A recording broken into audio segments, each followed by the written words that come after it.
Heart of Glass, Heart of Glass, and Call Me by Blondie. Heart of Glass.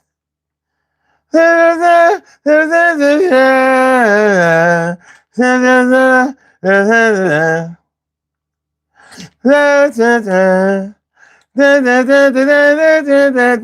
anyway, Heart of Glass and Blondie. Call me, call me my line. Call me anytime. Call me. So the long versions of those, the remixes, it's really the same beat, but it was a longer version. And so the original song might have been like 4 minutes long, but the disco version was like 9 minutes. So that's one of my favorites. That's one of my favorites all time. My man Troy McNeil is all up in the house. What's going on, my dude? My brother, my mellow. I'm the TROYMC Neil. When I come through the mic and tell you how I feel, And my man Art of Mine 559. What up, my dude? What's going on, man? Good to see me some you, without a doubt. Without a doubt. So which one do y'all normally value the most? Oh, and hold up. And what's that? MAL 97? Hey, yo, pause. I don't. Hey, yo, pause. What you pausing for? What you pausing for? There would be no reason to use the word pause on any show that I ever do. What you pausing for? MAF 97. All right. Well, whatever. Okay. You have a call. Troy is solidified his spot early in the game. He like, I ain't playing. You know what I mean? Let me get my seat at the table. Early. You know what I mean? Before I have to wait. So hold on a second. Well, ain't this about a bitch? Guess who else?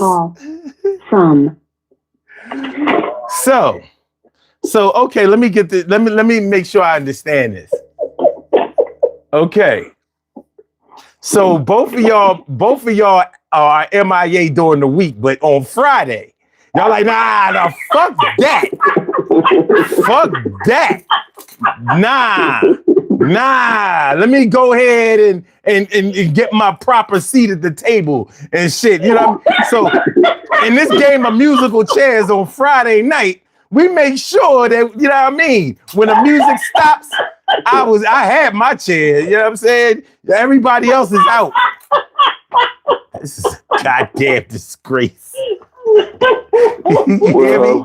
A goddamn disgrace. I gotta drop my bar, man. This shit is sad. I'm the T to the R to the MC Neil. When I get on the phone, I'm chilly chill. Ah, shit. You tell him, nigga. Hey, yo. Hey, yo.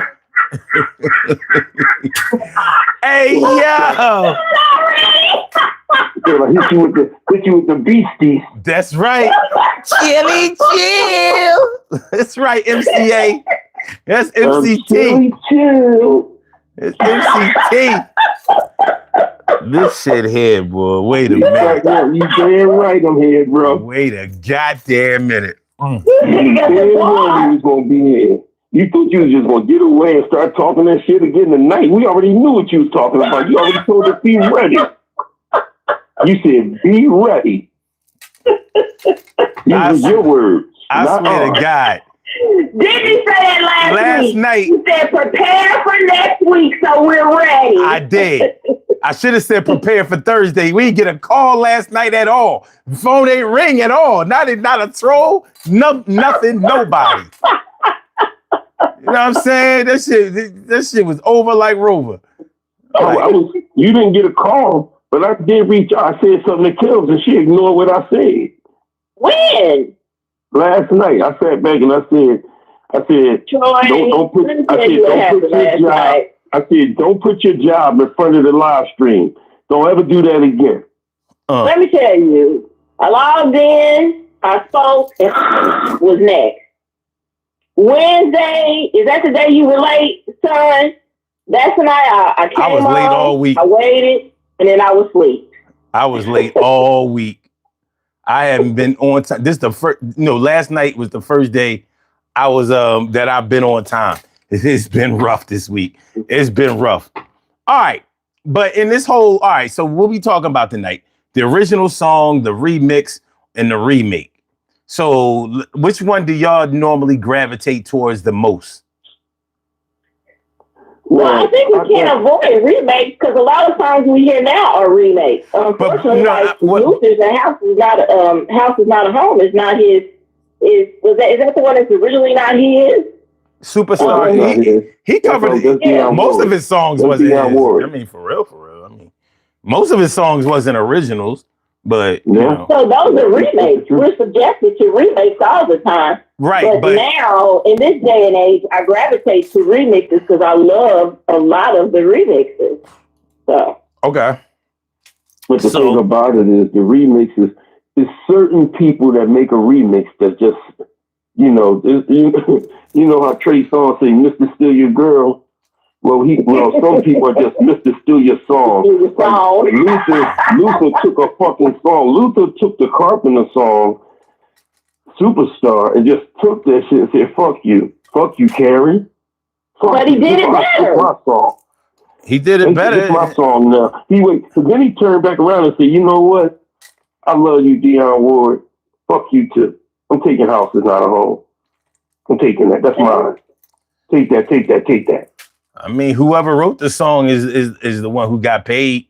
So it don't really matter who performed the song first. It just takes me out because he just took their shit like, I'm just gonna take this from you. Thank you very much. Enjoy your day. Bye. He threw it down. Well, look at A Song for You. That's Donny Hathaway's song. A Song for You. But Christina Aguilera wore it out. She wore that song out to the ground. With Donny, you cannot take a Donny Hathaway song and make it better than Donny. Christina couldn't do it better than Donny. She did a good job. Christina did a good job. Wait a minute. What's the name? We can all three agree. Let me just say this. We can all agree that Beyonce fucked up Frankie Beverly and Maze. Y'all going too fast. Y'all going too fast. Y'all going too fast. You're going too fast. You're going too fast. You know what I mean? Y'all going too fast. Let's slow it down. Okay. So we're talking about let's do this. How about this? How about y'all both give me three remakes that y'all like more than the original? Let's start off there, and then we can build from there. You can go ahead, Cam. Of course, what I just said, I enjoy Chris. I love Donny Hathaway, don't get me wrong, but I think Christina did it better, slightly better. Another remake. Well, of course, Luther did. He did some of those songs better. House Is Not a Home. He did that so much better. I love Rolls Royce, but I think I'm going down Mary's version. That just hit it for me. So those are my three. You like Mary's version of I'm Going Down better than Rolls Royce's? I do. Okay. And it's not saying Rolls Royce's was bad by no means. I enjoy it too. But it's something about Mary's version I like better. And it could just that's funny. I would have said the other way. I think Mary did a very good job with it, but to me, she couldn't. And it was so similar to the Rolls Royce version, but the Rolls Royce version, you know what? I think I felt the sensuality in the Rolls Royce version more than the Mary version. I think so. Maybe that's it. Yeah, I think Rolls Royce made me want to do it to her, even though I was so young. You know what I mean? Like, I don't know what doing it is yet, but when I learn, it's going to be in her. So she might be a senior citizen by then, but you know what I mean? So okay. Well, those are my three. Okay. I can tell you which ones I did like. Like, I didn't like. No. We gonna get to that. Like, We gonna get to See, that. she going, see, she going, You know what I mean? We gonna get to that. Troy. We gonna get to that. she going. All right, Troy, go ahead. Give me three. All right. Well, this is not in any order, but one of my favorites is "Gotta Be There" remake of "Gotta Be There" with Shaka Khan. Wow. Okay. All right. I like that better than Michael Jackson and the Jackson 5. Wow. Okay. All right. That's a good pick, Troy. I like. Let me see. It was I love Luther Vandross. "A House Is Not a Home." Damn well better than Dionne Warwick version. And I take Troops. "All I Do Is Think of You." Better than the Jackson 5. No! That is an excellent pick. Because Michael Jackson and they made it a hot line. They made it a hot song. Oh, here you go. I think I like both versions, but I could totally understand how you would pick Troops version. Yes, true. I got a controversial. I'm gonna be perfectly honest, because there was 3 versions of that song. There was Michael Jackson, there was Truth, and then Diddy, no Diddy, had a group called B5. Oh yeah, but they don't. They don't. But you know, we're not gonna talk about them. We're not. But Troop. Let's believe it, Jody. Okay. My 3 are, and I got a controversial one.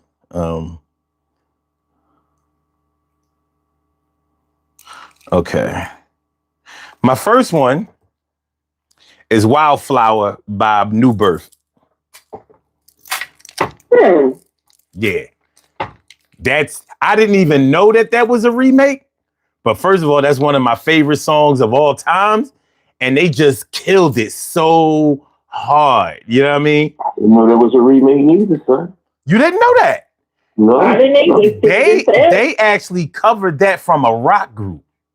Mm-hmm. "Wildflower" was not an original song. But you see the way that they sung that shit with the rap in it. It was done so meticulously and with so much feeling, you would have never thought that was anybody else's song besides them. You know what I mean? They did that to death. The controversial one that I had is, and both of my remakes are by the same original artist. So I like Donnell Jones's remake of "I Don't Wanna Bore You With It." And the reason that I like his version, and it's not that I don't like the Stevie Wonder version, because Stevie Wonder might be my favorite artist of all time. But the way Donnell did it, he did it with class, and he did it respectfully. You know what I mean? But I liked the way he had his background singing, "Don't wanna bore you. Don't wanna bore you. Don't," I like that. I like how he did that in the background. And my third is "I Don't Know Why I Love You," done by the Brand New Heavies, covering Stevie Wonder's song of the same name. So those are my 3. Well, is it possible for me to give you some honorable mentions, if it's possible? Nope, it ain't. Because now we going to the 3 who fucked it up. Who fucked up the remix. Go ahead, Karen. I already got mine on top of the list. All right, let's go. So, first and foremost, Beyonce, when she did Etta James at last, I don't think she sung it to the ground. I think she fucking ruined it, and I hated it a whole lot. So, that's my first one. Definitely, Josie and Lately, they did tear it up. It was good, but it was definitely not better than Stevie Wonder's version. And then Beyonce again and Wishing on a Star. I think she Oh ruined it. shit. Okay. All I right. think the Rose Ross version was so. Fucking it up for everybody. Huh? I said Beyonce fucking it up for everybody.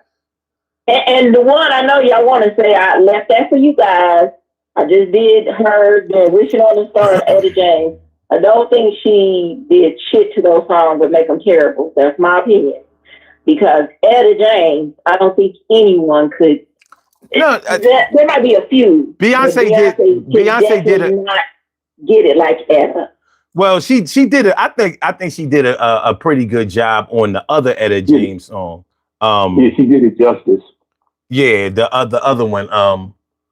Oh yeah, I saw that girl. I want to cry, whatever. But Yeah. She did. I think she did good on that one. And Wishing on the Star, she didn't do good. Okay. Well, first and foremost, I think we should just start putting our burial plots for these songs right here that was fucked up. Pray for them. Beyonce, Frankie Beverly and Maine. Yeah. Before I let go, why she do that? Why she do that to that song? Heard my song. I ain't told her to do that. She fucked that up. And why she do that? She fucked it up. Got me emotional. I ain't up with that.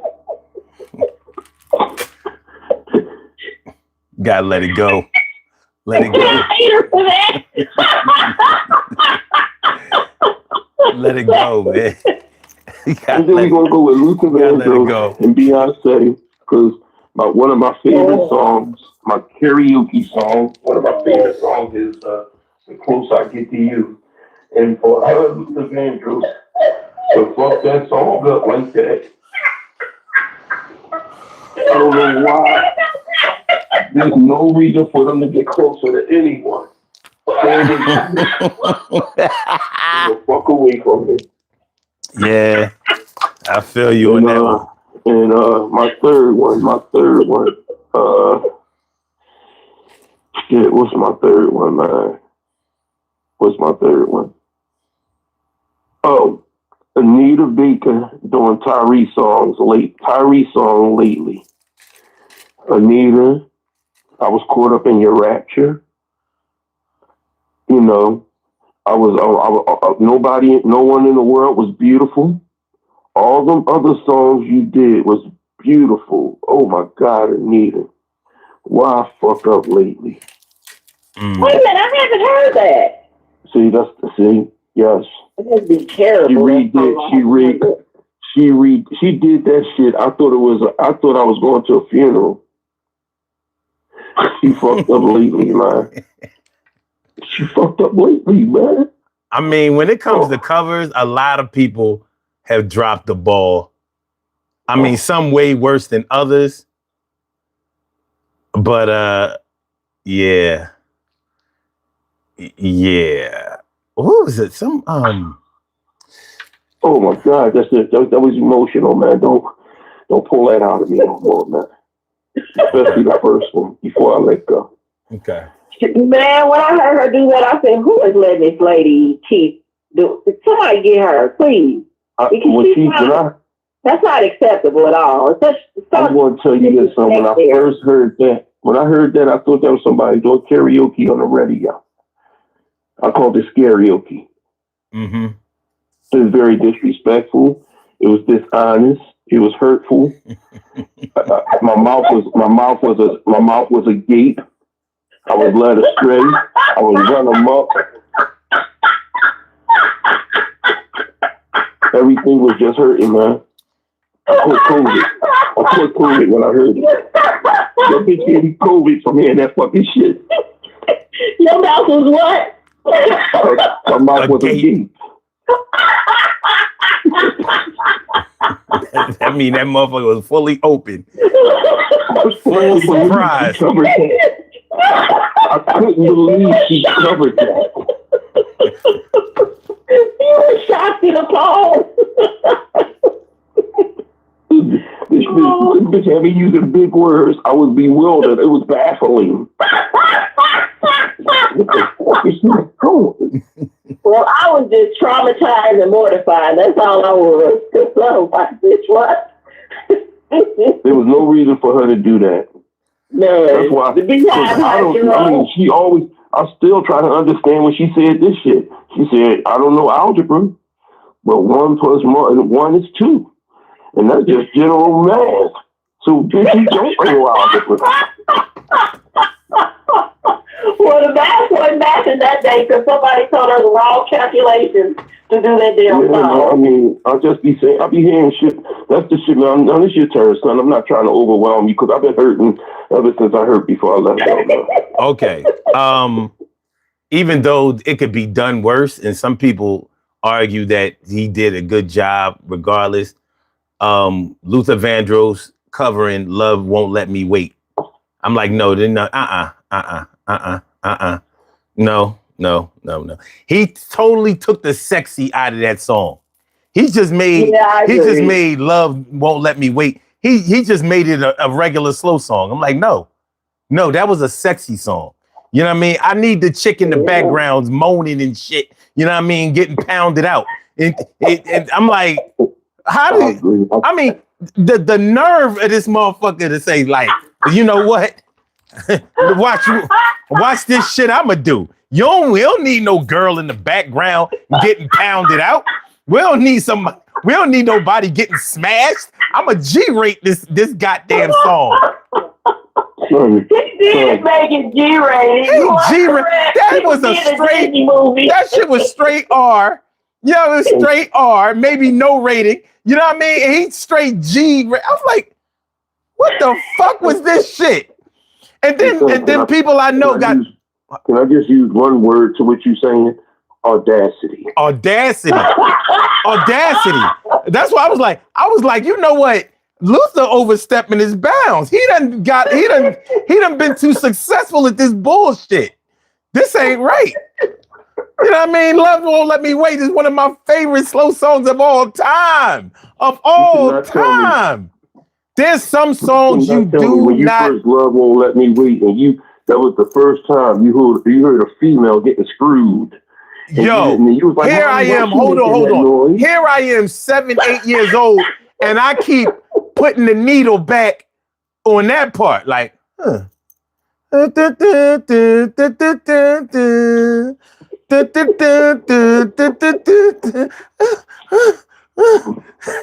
Temperatures rising.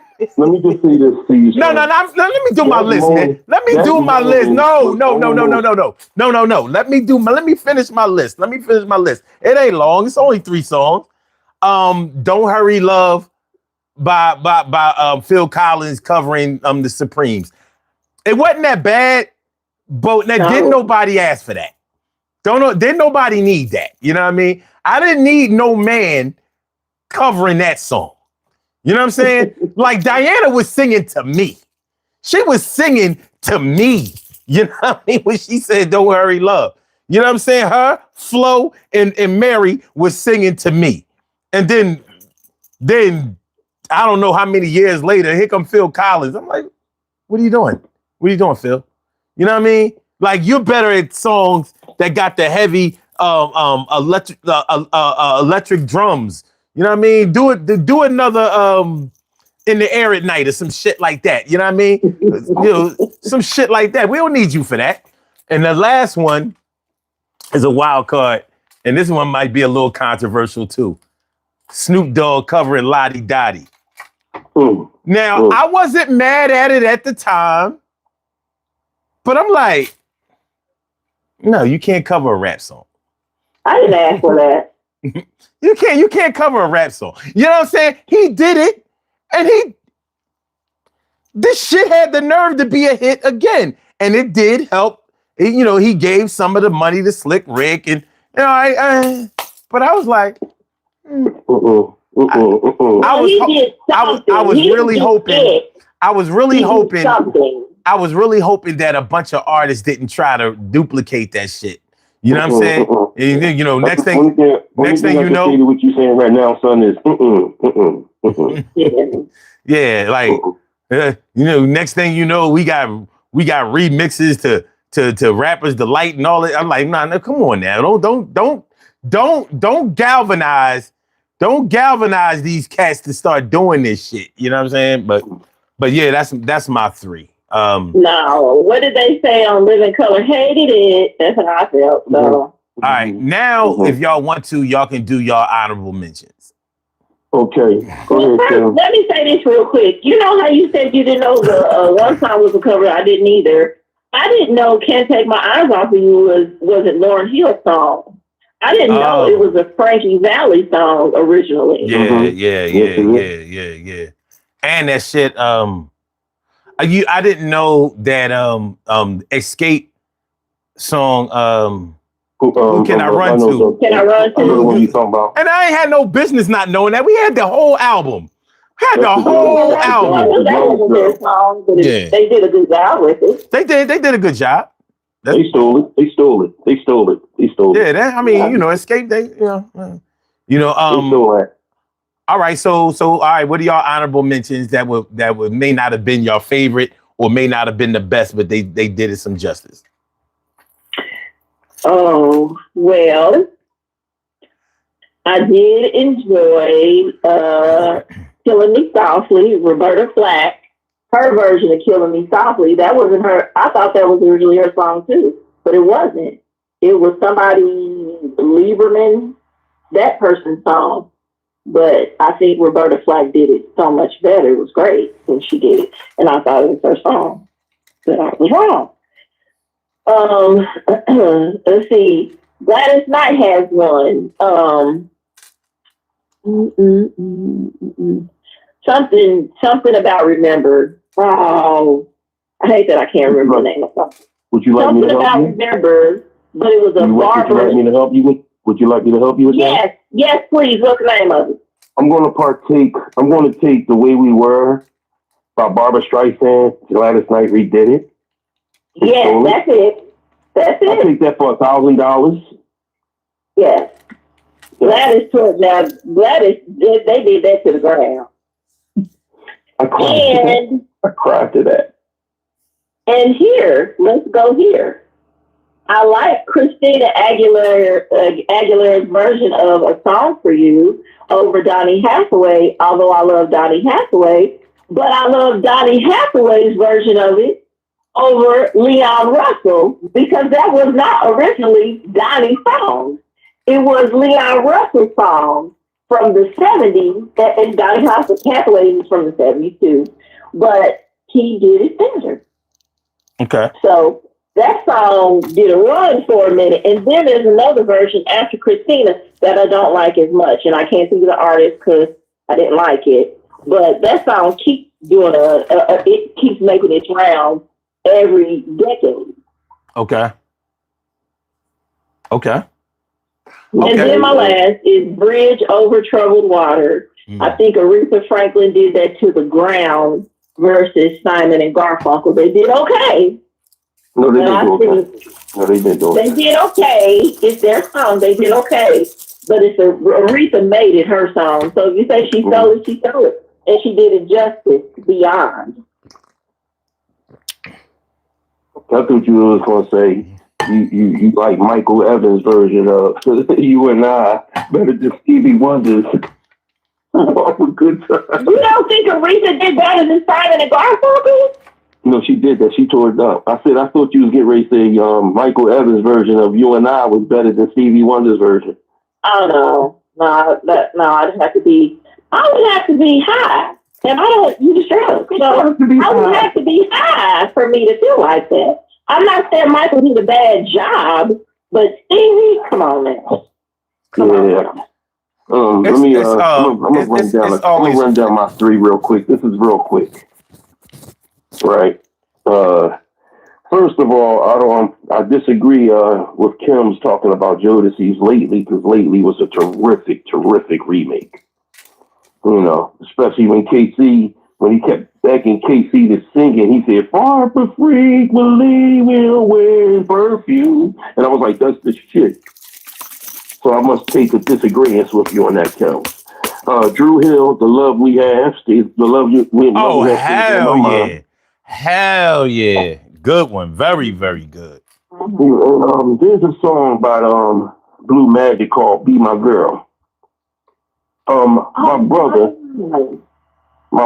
Michael Henderson redid that, and he did it better than them. All has been lost today.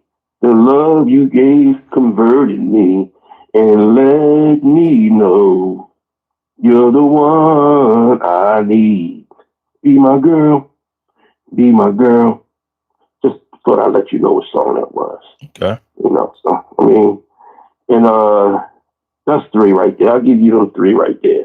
Okay. All right. I'm glad. I know I took Drew Hill from you. No, you didn't. You didn't. And it's funny. I wasn't thinking about that, but I sing that song all the time. You know what I mean? But I wasn't even thinking about it. I think. Do you think they stole that? They did that. They did that song to death. Yeah. They did that song to death. Okay. I'm gonna say I'm struggling with a third, but Boys II Men, So Hard to Say Goodbye to Yesterday. I think they did a good job at that. And the reason I think that they did, even though I love the original version more than theirs, yes, but they did it well enough that the young people who never saw Cooley High, which I thought was crazy, you know what I mean? Mm-hmm. They thought Boys II Men were the originators of that song. And then when they heard the original version, they was like, oh, I don't want to hear that shit. I was like, the fuck what? I'm like, what? First of all, you didn't see Cooley High. Me and you, we around the same age. Like, if you are within 5 years younger than me or older than me, you need to have seen Cooley High at some point. You know what I'm saying? Because before VCRs and all, before everybody had a VCR, you used to wait for Cooley High to get played on TV at some point. And it would. I'm gonna put it to you like this, son. When you was born and they gave your mom your birth certificate, they gave you a copy of Cooley High to look at when you got old. Listen, I think I saw Cooley High in the movies. I seen it at Barry's Corner at the outdoor movie theater. Yeah, at 4 or 5 years old, I saw Cooley High in the movies. And also, okay, my second one is KC. If You Think You Lonely Now. Bitch, I hate you, son. Yeah, I hate you. Yeah, I actually liked his version better than Bobby Womack. Bobby Womack. Yeah. And I like Rome's version of That's the Way I Feel About You, maybe a little bit better than Bobby Womack's. Maybe. You know what I'm saying? So yeah, that's my 3. That's my 3. Well, that's you got me emotional that I didn't think of the KC before. But the thing is, do you remember? Hold on. I know one thing. When he finished singing that shit, he had a headache. He yelled the shit out that motherfucker. Wait. Do you remember when KC performed that song at Powerhouse, and they used to play that on Power 99 FM? So I mean, he killed it. Like you can't play the song no more. It's dead. He stopped that shit. It was overkill. It's just like when they did the Lately song on MTV Unplugged. When they did a good job live, it was a complete different version. I mean, it was, that's what made me like the song Lately, especially KC version. Well, I'm glad you brought up live because that's what I wanted to go into.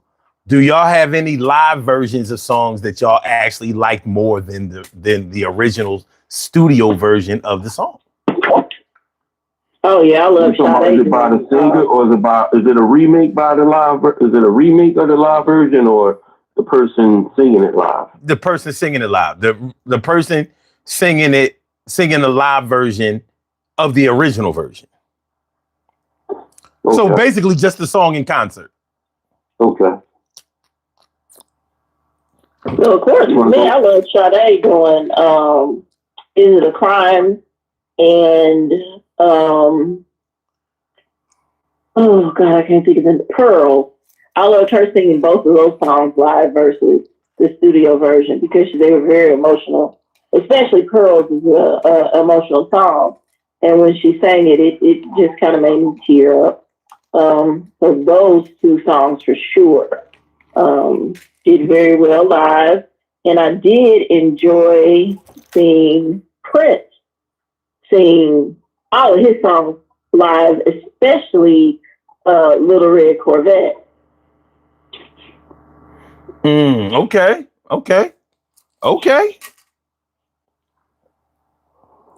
Despite the fact that was a nasty ass song and people don't know what it's about. But I digress. Nasty ass Prince. Nasty ass. Come on, Troy. Come on, let's go. Well, my live is, and I've seen this live. It's a 2-in-1. Luther Vandross singing "House Is Not a Home" live, and Lisa Fisher singing "How Can I Ease the Pain" live. Whoa, you got to see her live? Nice. Okay. So I was working at the Spectrum here in Philly, and I was. You got the cheat code. Crew. You got the cheat code. All right. Oh yes, I seen them live, son, and they kicked it. I was ready to take my shirts off and throw them on stage for Lisa Fisher. Okay. Oh, okay. So all right. You know, so and then who else? Let me see. Chicago, the group Chicago. I didn't see them live, but I seen them live on TV. And they got the song, As I was walking down the street one day. That song right there, when I see them sing that live, I had to keep going back and look at it. Okay. I thought we were doing live on TV. I thought we were just doing live like we saw. That was live. And one of the greatest band, if not the greatest band that ever played Earth, Wind, and Fire live, bro. Okay. And the thing is that my consideration of live is that but any particular song though, it's gonna be better in front of me. Well, I want to change mine then. If we're not, well, you know, I really ain't changing because I seen them live in concert, but I forgot because we didn't even really like Earth, Wind, and Fire live is a whole workout. It's but we only talk about one song. We not talking about the entire show. Okay, well, I'm just talking about one song. I'm going to talk about one song live is from Earth, Wind, and Fire. I can just go with September alone. Okay. September alone live. Okay. Yeah, I can go with that. But if I really want to be like fucking all of it, anything Earth, Wind, and Fire does live kicks. Okay. So I yield. The Jackson 5 live too. The Jackson 5 live too, because I saw them as a kid. Okay. Well, I mean, you had to see them. You from Indiana. You better see them live. Yep. That was my very first concert. You might have seen them at 2100 Jackson Street. Well, no, that's not. No. Okay. You said no. She said no. She said no, like the girl from Marvel. Come on and go with me. No. No.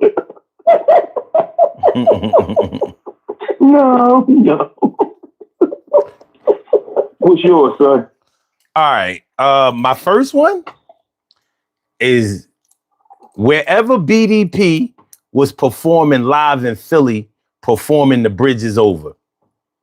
I can't find that fucking version nowhere on the internet.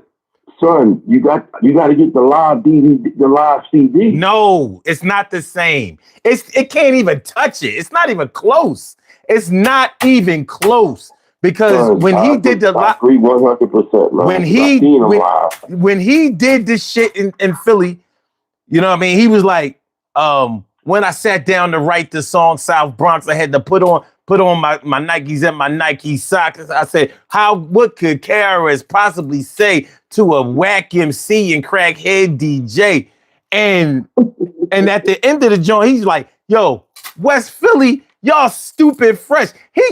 He fucking murdered it. That's when BDP was BDP, not KRS-One representing BDP. You know what I mean? I'm talking about the whole Scotland Rock thing. But that version that they used to play on Power 99, I was like, it was already a dope ass song. How do you further murder it live? And you know, one thing I always liked about KRS-One is he never rhymed over the dat. You know what I mean? He always rhymed over the instrumental. So he killed it. So well, you know, when he said he number one, oops, sorry, he lied. He number 1, 2, 3, 4, and 5, son.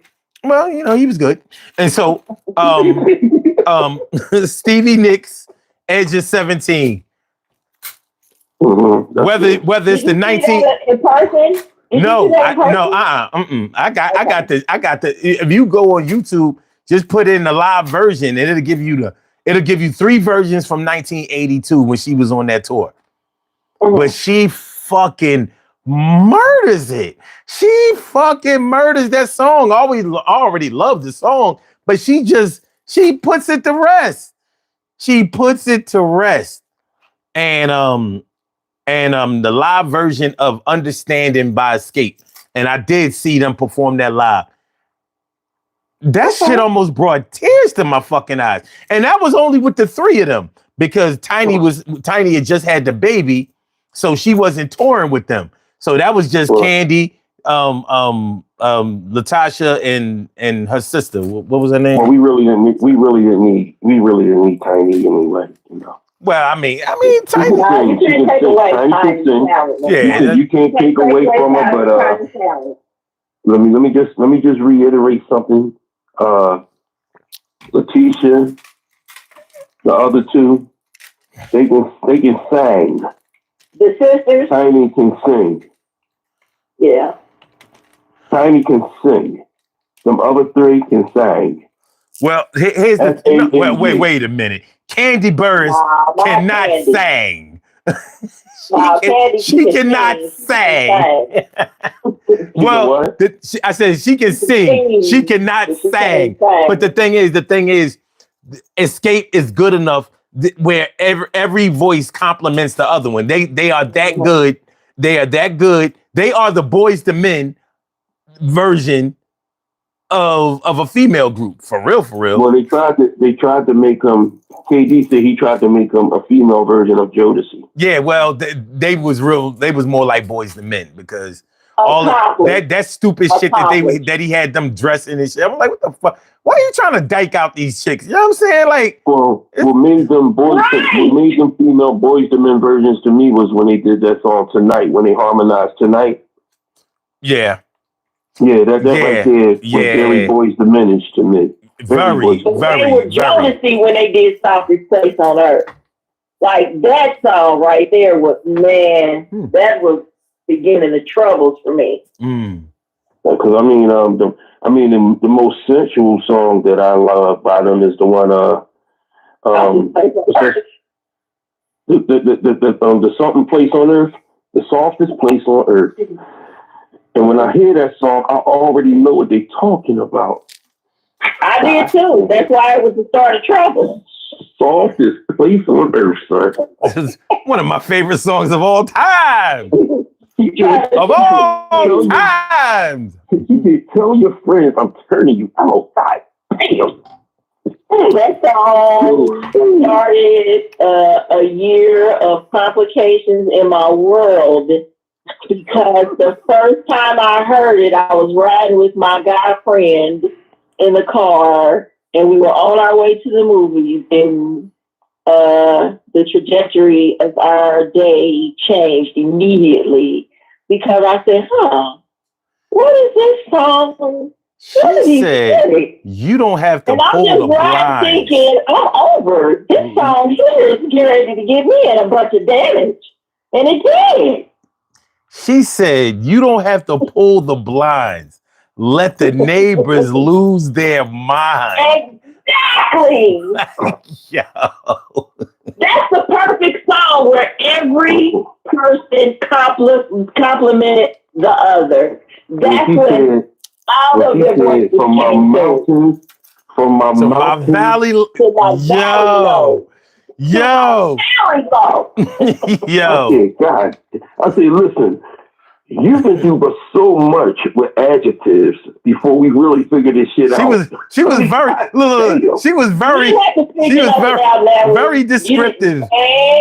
Very descriptive, very illustrative, very. She definitely filled in all them boxes. It was very adjective-ish. Okay. Very adjective. They did not have to write a video for that song. If she did an essay on that song, she would have got an A+. She got an A+ in high school or college if she did an essay on that song, and that was the essay to the song. She would have got an A+. She definitely would have passed the class. Yes, I would have passed it real quick. Yeah, you know I mean, even if she failed all the other exams and quizzes, like, wait, you got the final right. All right, all right. So let's go into this remix thing. Now the remixes are a different animal because because not every song has a remix, but then again, not every song has a remake either, right? But when it comes to a remix. Now, there are two ways you can do a remix. You can do a remix with that's really just a different version of the same song, maybe with some different instruments or maybe a different flow. But then you've had remixes where they did is really a totally different song. I was listening as I was preparing for this show today. Yeah, my man Jason gonna feel this. I went back and listened to Ultramagnetic MC's the song "Funky," and how the original song with the so I'm like, you don't have to do nothing to this song. You know what I mean? It's like trying to put something extra on peanut butter and jelly. Like, nah, that's all you need. But these motherfuckers went and remixed the song, and I was like, wait a minute, you can't do that. It was a whole nother song. They remixed the beat and the lyrics. And I'll be goddamn if I wasn't impressed. I'm like, well, which one of these joints is better? I might have liked the original beat better, but Kool Keith was killing the remix so hard, and it was so innovative. I had never heard a remix before where they did different lyrics. Nobody did that before that I'm aware of. You know what I'm saying? Especially in hip hop. So, I mean, that shit had me open. Like, I was like, yo, this shit crazy. So I'm bringing that up to show that, a remix can sometimes be a whole nother song. So like in my opinion, the king of remixes was R. Kelly. I mean, could nobody beat his remixes? Not in R&B, they couldn't. I don't see nothing. Man, listen. What? I said, oh, this motherfucker not playing. He not playing. You know what I mean? Take your clothes off. I'm going to turn it on. Category. Drive you right out of your mind with a little bump and grind. This shit was crazy. Damn. So why'd you do that, R. Kelly? Why'd you take away that good fucking music, you bitch? I ain't take nothing away from it. Shit. I mean, it's a judgment call. It's a judgment call. You want to listen? Look. You want to listen to it? You want to keep listening to his music? Do what he do. File an appeal, goddamn. But while you want to appeal, you get to keep doing. While you appealing, you can listen to his music. Why you listen to R. Kelly? I'm appealing the decision. You know what I'm saying? I'm trying to get my albums back home. Well, let me just elaborate on what you was talking about, son. I mean, remixes is remixes, but when you take something and you remix it and change it to a whole song, it's two of them that I'm in. There's two rap songs, right? One of them was Otis, Jay-Z, and Kanye. We knew that gotcha. We knew who it was. We knew that was Otis Redding. Oh yeah, okay. We knew it was Otis Redding. But the fact that he just took that hook and made it a whole song and he paid homage to Otis was a beautiful thing. But there's another one that I know you remember. We're going to reminisce on this one. The DOC, The Formula. Oh. Now, what? Wait. They had a remix of that? No, it wasn't a remix. They made it a new song out of it. Dre made it a new song by adding more instrumental to it. When? When he first came out with the song. Listen to The Formula. You hear that in the background. But wait.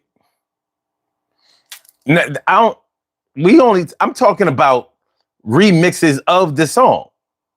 Remixing of, okay. Yeah, not sampling or nothing like that. I'm talking about. Well, I got one for you. Mary J. Blige, You Don't Have to Worry. You like the remix better? Okay. I like the remix better than the original. Okay, that's a good one. I love the remix better than the original. That's a good one. All right. So now you know what we're talking about, though. Now I know what you know now. Yeah, I know what you're talking about now. Oh, also I love the remix "Come and Talk to Me" by Jodeci. The remix to that. Okay. Yeah, with the boy Fat Doug rapping on the That joint. was a better one. That was a better one. I love the original one verse. I love the original one better, but the remix was just as better. It was 10 and 10 plus. So I mean that. You know what I mean? That beat right there alone just took me to a whole nother, because that's one of the best break beats ever. Yeah. You know what I mean? That's one of the top break beats that you use in rap songs. Okay. But that Come and Talk to Me remix, you cannot tell me when that during the summertime around the Greek picnic, that's all you heard. Okay. That's all you heard, man. Okay. I ain't mad at nothing. I ain't mad at that. Okay. Can we do 5 of them? Go ahead. We talking about this. So this one, I'm not sure if it's a remix or not, to be honest. I don't know if it's considered a sample or a remix, but it's my favorite version of it. But it's Most Def, Miss Fat Booty. That remix. I'm not sure if that's a remix or a sample, because I know the one thing, I original. love the video. What did he talking? The original came from Aretha Franklin's One Step Ahead. But that, of course, Brandy, I Want to Be Down, the remix with MC Light, Queen Latifah, and Yo-Yo. All right, Kim. Okay. That is my I'm going to add favorite. one. Hold on, let her finish, Troy. No, Troy. No, let her finish. You I'm sorry. Shut his mic off. Sorry, don't chastise me. I'm sorry. I mean, hold on. Let me smack this boy. Take that shit. Yeah. I got the sound effect. Playing with me, goddammit. When though? Where did you get that? Let's get that bullshit out. You almost made me forget.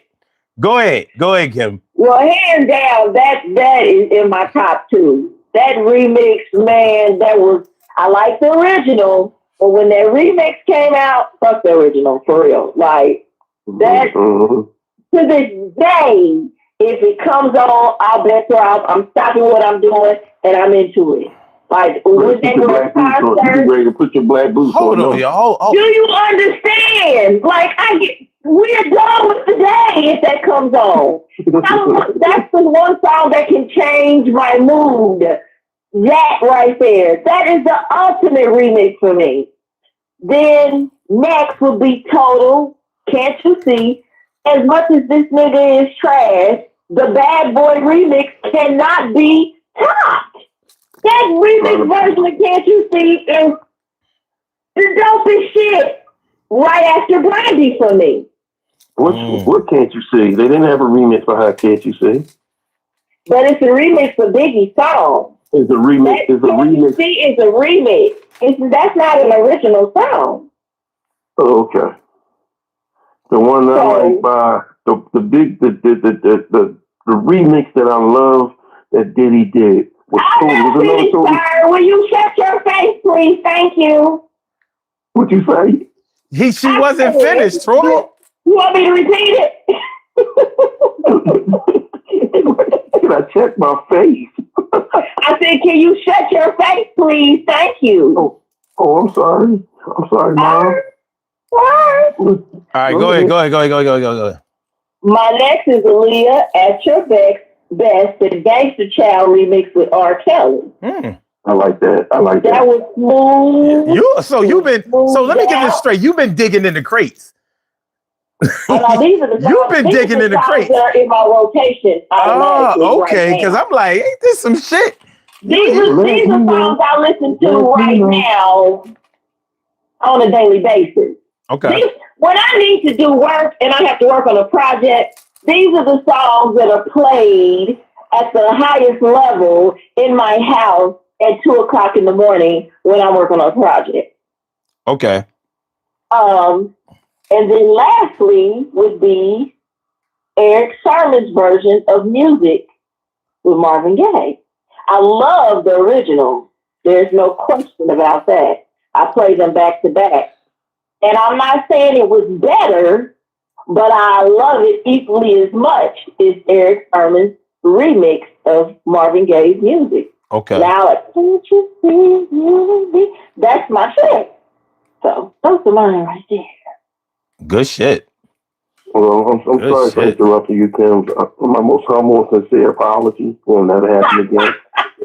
I'm going to interrupt you. Don't worry about that, Troy. I got you. I would also like to apologize to the mediator, whatever that is, moderator. I apologize to you too, son to the 752. You know, that won't happen again, but I'm gonna. But the song is the worst. You're down with your shit, Troy. Get it. Certain songs, the Diddy song that he remixed by Total, and I think you're thinking about this song, is the one No One Else But You with Foxy Brown, Little Kim, and the Brat. Oh, yeah. That remix alone, Brown nigga, going out twisting shit, bubbling, hanging out with the Colombians. That shit, oh fuck no, I get dope. Fox Brown Mama, gig shoes by a bada. I was like, God damn, this young girl killing motherfuckers. True, Troy, true.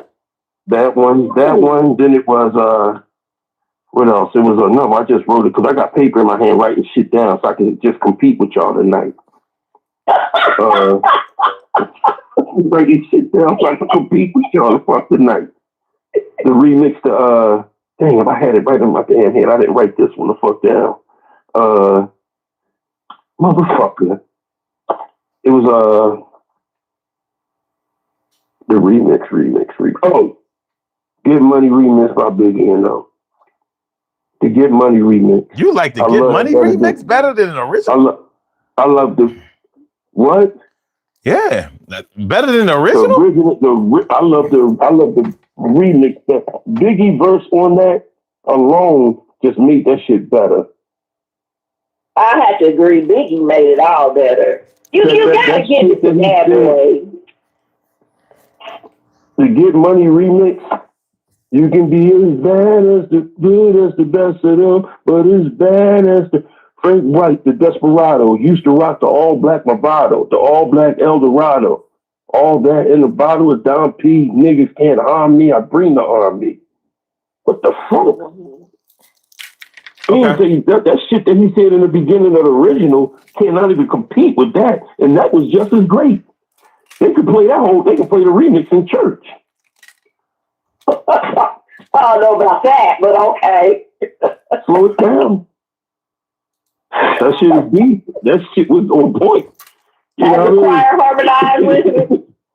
Especially when he talked about about the safe, and he said, "It's okay, she was old anyway." He killed the fucking grandmother. Damn. Yeah.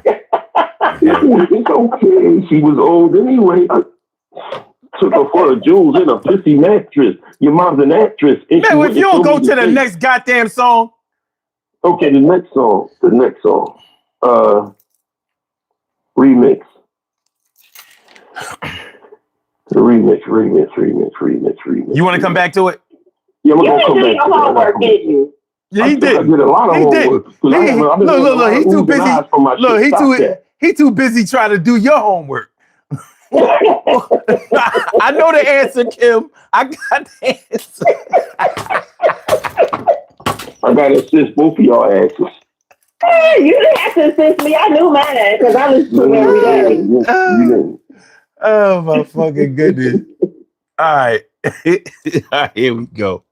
All right. The remix of Can You Stay in the Rain, the long version. That shit that shit, yo, the way this shit come on, I'll be like, oh yeah. Cause the way it come on, if you ever see the video well, no. Okay, so you hear the record, you hear the crackle in the record with the needle on it, and it'd be like, like they playing it backwards, and then it'd be like, can you stand the rain? And that's how you know that it's the remix instead of the original version. So, like, and at the end, anyway, that's my shit. Like, I could play that shit 100 times and be like, yo, play that shit one more time. It's this one little part, blah, blah, blah. And also, When Will I See You Smile Again, the remix. They remember BBD made a whole remix album, Boot City. Yeah. So the remix version of When Will I See You Smile Again, that shit be killing me, though. That shit be killing me. That's my shit. You know what I mean? Hold up. Before you even say something else, son, to T. Carey Wright, Ricky Bell sings that. I just said let T. Carey Wright know that. How else would she know? How else would she know? Okay. Because she didn't. All right. The remix of Kissing You by Total. Now, I love the original version, but the remix version is my shit. Mm-hmm. You know what I'm saying? So, and number 4, the remix of Always Be My Baby by Mariah Carey with Escape and the Brat. That's my shit. So my 5th one, I'm going to go with Bump and Grind by R. Kelly. Oh yeah. I'm going to go with Bump and Grind by R. Kelly. Yeah. I agree with you on that one. Yeah. But I got another R. Kelly. Well, I got my last one. My last one by R. Kelly is Step in the Name of Love. Oh. Oh. That's a good one. It is a good one. Very good one. That's a party one. That's a grown people party one at that. Yeah, that's the one when you riding in the car at nighttime with a little something on the side, and you just little drink right there, and you just riding, chilling. Step, side to side. Yeah, that's 1,000 years from now, you be still getting it down, my baby. Mm-hmm. Okay. You got me good. Bad Boy and R. Kelly did great with remixes. They did. As much as I hate, Diddy came out with Diddy is the person that said he invented the remix. Oh, okay. Well, I don't think that's true, but okay. They did a good job with it. R. Kelly and Bad Boy did a great job with remix. Okay, wait a minute. I want to acknowledge some of the answers in the group. Jason Sloan says, "How about the remix of LL's I Shot Ya?"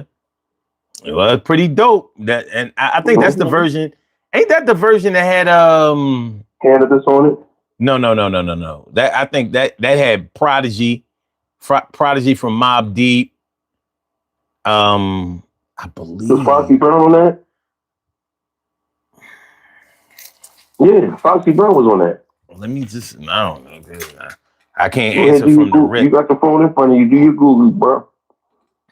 Hold on. I got a message from when we was talking about the remix, and they said Whitney Houston, the national fucking anthem. God damn. Oh, that's a good one. God damn. That's true. And You almost made me feel comfortable about the song. And Maxwell, A Woman's Work, and Pretty Wings live. Oh, the live version of those. The live version of those. That's a terrible song. That's a depressing song. Also, they said that they're enjoying Troy tonight, but tell them to stop singing. Don't shoot the messenger. Don't shoot the messenger. Don't shoot the messenger. What they say? Hey, let Troy have his karaoke night. They said that they're enjoying Troy tonight, but tell them to stop singing. No, I'm gonna keep singing. I'm just like I said. I'm just delivering. I support it. Delivering the message. Let me see if there's any more songs up here that we should be mentioning from the chat. See. Show Hudson said John Davis sang for Milli Vanilli, but he made a remake. But he made a remake of a few songs that they didn't sing. Okay, hold on. I got another remix, bro. Okay. Blackstreet, Tonight's the Night.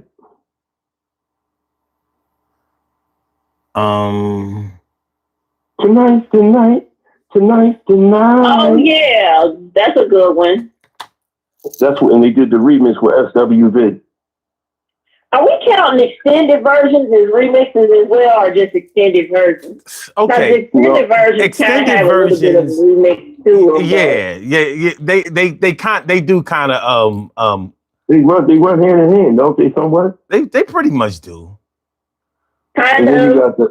Then you got the remix version of Then you got the remix with Michael Jackson and SW right here. Yeah, that was a great remix. That was a remix. When they added the Michael Jackson voice to it, his singing to it. But then if that's the case, if we're counting extended in with remixes, then I have some more. Because that Donnell Jones, Where I Want to Be, the extended version or remix, whichever one you want to call it, that was an extended version is a remix. You know what I mean? Pretty much is, because you're adding in extra music and you're adding in extra lyrics. Like one of my favorite extended versions of all time were two of them by the same artist, Terrence Trent D'Arby, Sign Your Name, and I think the other one is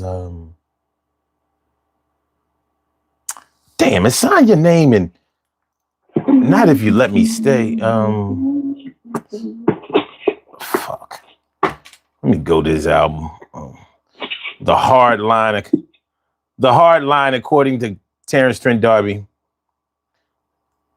I'm get the disc. While you saying that, what about Drew Hill remixed it, In My Bed? Good one. Okay. Good one. Juicy Fruit was a good one.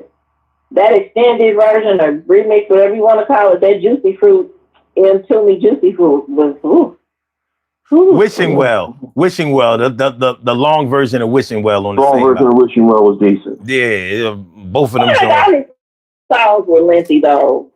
Not in a bad way. I don't mean in a bad way, but it seems like all the songs were lengthy. Well, I mean, they were extended or remixed. Well, no, because I mean, there were clear differences in the extended versions. You know what I'm saying? But yeah. What about the I Need a Girl remix by Diddy, Genuine, Lil, and Mario Winans? Man, I like that one. Hold on, let me explain something. Hold on, y'all. Pause for a second. All right, for people who are asking about these necklaces, these are cow bone necklaces. I call these struggle beads, and the reason that they're big and long and thick like this is because these are the conscious versions of dookie ropes or cables, as they called them back in the 80s. Well, we really called them dookie ropes back in the 80s, but if you was from New York, you called them cables. But anyway, Um, and I call them struggle bees because, you know, I'm black and we all in the struggle. But, you know, we all runaway slaves. You know what I'm saying? We not the same slaves as we used to be. We were slaves that's trying to get away, trying to find freedom. But I call these struggle bees because if you were born in the 70s and grew up as a teenager in the 80s, you knew what struggles was. We struggled with a lot of racism, a lot of segregation, a lot of inequality, a lot of that was back in the days where you had, in order to get financial aid to go to college, you had to fill out the selective service form. So you had to sign up for the draft in order to be eligible to get grants and loans, student aid in order to go to college. So we went through that shit, the crack and AIDS era and all of that, you know, trying to stay on the right track and not fall victim to either drug use, drug abuse, or selling drugs, which led to more and more violence. We lost a lot of people. The 80s was way more violent than even today is. And you know how today seems like it's so much off the chain, but you don't know violence until you saw what it was like in the crack era, crack and AIDS. You know what I mean? So we was dying, and you know, from two different things, and one thing leading to another thing. But yeah, so I call these struggle beats. So for all of my brethren, all of my all of my Gen Xers, you know what I mean? This is our struggle right here. So that's why I made them like long, big, like Dookie Ropes used to be. So that's what One thing I like to do is thank you for blessing us with that explanation of the bees. Because I'm getting tired of people trying to be disrespectful to me, and because a lot of us know what they are, but the ones that come on and don't ask just say stupid shit sometimes, and you just want to go through their texts on the chat line and choke the shit out of them. Well, I mean, yeah, but they're irrelevant. But to their credit, you don't see this shit nowhere. You know what I'm saying? So of course you're going to ask, like, whether you like it or not. You know, it's going to capture your attention and it's going to become a conversation piece. Like, yeah. So I don't know what time the bus is coming, but what's that shit around your neck, dog? Nah, I mean, I get it. You know what I'm saying? It's one of those things. Way, not asking, not saying stupid shit. There's a difference between asking a question in a polite way and just saying stupid shit, outlandish stupid shit, like trolling. You know, so that's just my 2 cents on that. I mean, when you do something like, all right, so people who get a bunch of tattoos or piercings and all of that, you have to expect that not everybody is going to be receptive to them. But you have to make a decision about whether you want to present yourself in that light or not.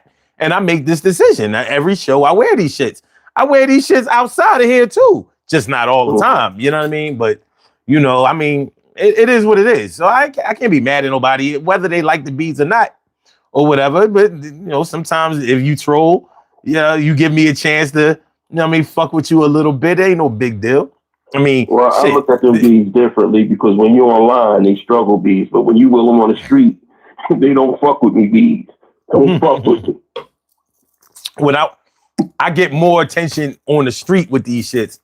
I know you do. You know what I mean? And people don't fuck with you neither. Because you just don't see. I've known people with beaded necklaces or whatever, but it ain't like this. You know what I mean? Like they shit like normally that. Come to around there. I used to wear. Yeah. So most definitely. So I get it. Ain't no big deal. Let me see. Let me see. I'm trying to see. I invited everybody to put they remixes or whatever they favorite remixes in the chat. So I wanted to make sure we didn't miss nobody. Okay. Shirley Cheryl said I will always love you by Whitney Houston. We did that one though. What else? I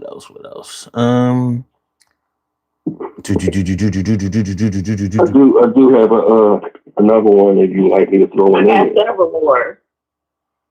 Okay, but go ahead. Y'all can go ahead. I got the 112 remix with Big E and Mace.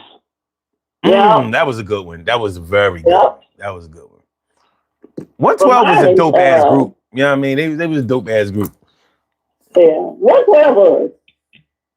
One of mine is Voyage to Atlantis, the Isley Brothers. the longer version, the extended remix, whatever you want to call it, that was the better of the two. Maybe because it was just longer, but I enjoyed that a lot. And then what's their name? Send in my love. Janae. Send in my love to you. That extended mix by Janae was better, and then Floyd Tree Say Yes. The extended version was so much better. And well, I guess it's Quincy Jones' song, but he had a lot of people on it. Secret Garden. That extension, that extended version of Secret Garden was much better, in my opinion.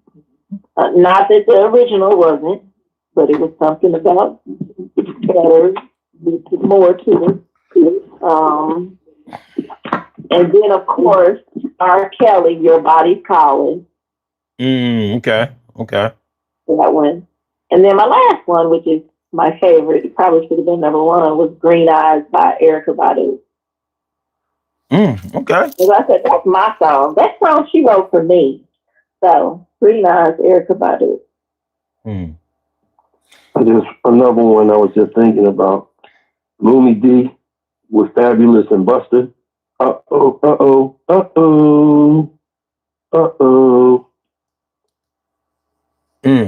Okay. You remember that one? I do. I remember that one. Mm-hmm. You should remember. You played that. You was playing that shit when we were on our way to Baltimore doing a comedy show. I remember that when we came back, we had to stop on the side of the road because the guy forgot to tighten them lug nuts on the car. Yo, we about to fuck us. Yo, I was salty as shit. Like, yo. He died. You're like, why the wheels moving? Why the wheel moving? Your thing wasn't, that shit wasn't rolling right. You know what I mean? One of my worst remixes is Let's Get Married with Run DMC. Oh shit. With Run. Yeah, with Run. That's my worst one. It's meaningless. It's meaningless. No. His lyrics had nothing to do with getting married. War going on in the cross. Or anything. It had nothing to do with that was definitely a reach. That was a reach. Like, I'm not sure if we needed this. Like, did we need that song to be a dance song? But fuck it. I wasn't that mad at it, but I did think it was a little peculiar. Like, No, I understand Jay-Z had a connection to Run DMC because he was part of Houdini's dance crew and all that shit back in the day. But you ain't have to do that, JD. You ain't have to put Run into that. No, that song falls in line with house music to me. So no. But the shit worked. You know what I mean? It added to it. It stretched it. It definitely stretched it. There you go. It got more. It got more to it. Facts. It wasn't good. Okay. Yes. All right. So what would y'all say? Agree on that, but would you agree to say something? What would y'all say is the motivation of some of these remixes? Like now, of course, there's a financial motive with all of it, but if you don't know, or if you do know, if you have some information, like when these artists did these remixes, from your view, what do you think that they were trying to do? Like, what was it? Just, do you consider it to be just an extension of the artistry, or do you think that they were maybe somehow trying to put out enough material to maybe get out of a contract, or should I say fulfill a contract, or maybe there was a financial motive in another area, like whereas maybe you were contracted points wise to one album for the original version, maybe the remix, maybe you get more money because of your publishing, You know what I'm saying? What do you think that they were trying to accomplish, if anything, with the remixes? I think it just depends on who it was, and well, of course, what genre, what era, what have you, because it could be to extend their audience reach. It could be to take a song they already have and repurpose it for the next generation or the next group of people, music lovers. It could be to extend the life of that specific single. It could be so they can do some fusion or cross genre so they can make it pop so it fits into whatever category. So let's just say American Bandstand top 10, or for it to get radio play, they may have to remove some of the lyrics or change them so they can get radio play. Or if they want to market music for commercial use or movie use. So it could be that, it could be to show off their artistic range, which it seemed like some of the remixes did that. Like Usher's Nice and Slow, when he did that remix, it went from sexy to, it gave it a darker tone. It was heavier, it was more emotional. So it showed a different range from him. And it could be to maybe build industry collaborations, like I said, when it comes to get it into movies, to use it for theatrical or cinematic pieces, or if they want to market it for commercials. And it also could be for a global or international expansion. They could also use that so they can take it from the United States to someplace else and fit into that style of music. So it could be for any or none of those. It could be all for all or none of those reasons. It could just be because they were like, hey, I can remix this and I like this remix, so I want to do this. And it could be just to collab with other artists and everybody adds their little piece to it because, as we can see, Secret Garden is one that has been recycled over and over and over, and it's given everybody up until Quincy's death a chance to add their spin on it. And Quincy was behind it each time. So it added to his catalog for sure, but he also gave everybody a chance to put their piece into it, to have a piece of this nostalgic, air quote, song. And throughout history, everybody's going to take a little piece of it. So, I mean, it could be for many reasons. I don't think it's anybody who just said, I want to make more money with it. And maybe it is. Like, I can see Diddy being the person, I want to make more money with this, so I'm going to try to remix it, do everything with it. But I think some are just like, hey, like with Buster, Mariah getting together and doing something. I think it's just, I want to do music with this person, and this is a good way for us to do music without getting in the studio and spending a lot of time. So I don't know. Could be, like I said, all of it. One of those reasons. But I mean, that's very insightful. And people in the chat, they coming up with some good explanations too. Oakland said they probably thought it wasn't a good enough song and wanted to change it. I mean, it could be. You know what I mean? Now I'm thinking that from an artist standpoint, I'm thinking that, I don't think that an artist would really want to put out a song that he didn't really like. But it has happened before, where like the record company could want a certain song by certain producers. You know what I mean? Like many people have put out songs that were really mega hits, and the artists have said, I didn't even like that song. You know what I mean? And they thought it was trash, and they didn't think it would hit, and it became their biggest hit. So Jason said remixes are super easy to make. So it's a way to get more bang for your buck for a single. That's a good answer too. Art of Mine says maybe a tribute or gratitude. Could be. Well, my theory is, let's hypothetically say, if a record hits number one and it's just a regular, the first song, the first initial song, and it hits number one, the best way to get more money from that. Let me call you right back. This is my daughter, man. Okay. Uh, my daughter, man. It's all good, man. Go ahead, handle your BI. But yeah. So okay, let me see.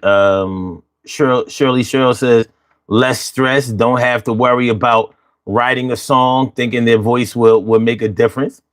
Could be because on some remixes, artists might show a greater range in their voice than they may have on the original. You know what I mean? So it could be a way of.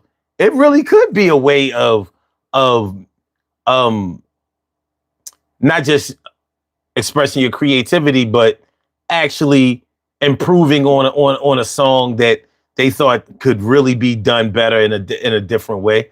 We have to take into consideration that most record companies took so much control, especially over new artists, that a lot of artists have put out material that they really didn't want to because they didn't have as much clout with the record companies because they hadn't charted.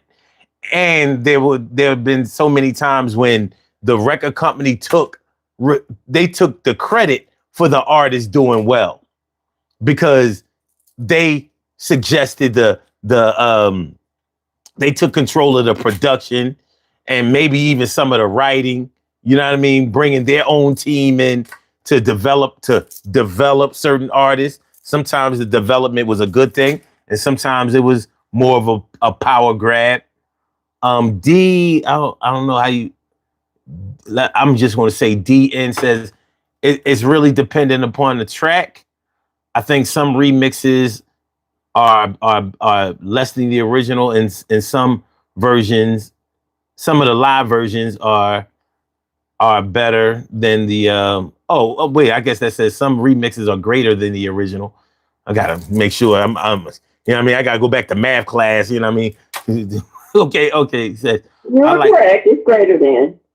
It said greater than, right? Okay, I bet. Yeah. Okay, I like some live versions better than the original. It actually depends. Okay. Miko, what's good? It says I listen to mostly live DJ mixes. Now we get into the club and extended mixes. Dane. Okay. Okay, cool. Oh, he's saying that's how you say do you say it Dane? Oh, you say it Dane. Okay. Yeah, that's what he means by that. You're saying it Dane. Oh. I didn't know that. Well, we can't forget also. I would have never figured that out. Good looking. Huh? I think it's the A&E. That A&E might be have something to do with it. It might be a foreign interpretation of it, I think. Okay. I could be wrong. Dang, you can let me know or not, but I think it's a foreign interpretation of the A&E. That's what I think. But I could be wrong anyway. But another thing we got to include here too is that some of these remixes are born out of accident, and not accidents in a bad way, but let's just say some of the artists get together with each other and they're in the studio just fooling around. And one may say, hey, I remember your song, such and such was dope. And then they just start playing with it, and then it comes out for well, and they're like, let's press it. So, we got to include that in there too. Well, see, the thing about it is most artists don't have enough clout or control to be able to just put out songs when they want to.